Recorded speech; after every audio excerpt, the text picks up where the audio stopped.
জীবনে শেষ প্রয়াণে এসে বৃদ্ধা এই মায়ের আর জায়গা হয় না কোনো ছেলেরই ঘরে। সারাদিন চাটাই পেতে বাড়ির বাহিরে শুয়ে থাকলেও রাতে মাকে নিয়েই যেন টানাটানি 3 ছেলের বউয়ের মাঝে।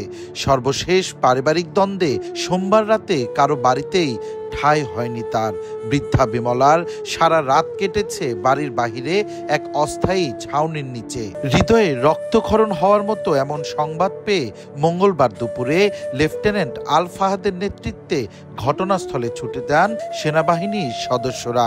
বৃদ্ধা মায়ের প্রতি সন্তান ও ছেলের বউদের অযত্ন ও অবহেলার বিরুদ্ধে শক্ত অবস্থান নেন তারা। পরম যত্নে বৃদ্ধা বিমলাকে আবারও ছেলের বাড়িতে নিয়ে গিয়ে সবাইকে দেখভালের ব্যাপারে কঠোর হুঁশিয়ারি দেন তারা। পেটে ক্ষুধা আর অন্তরে অভিমান সব মিলিয়ে পাগলপ্রায় এই মাকে নিজ হাতে তুলেও খাওয়ালেন সেনা সদস্যরা।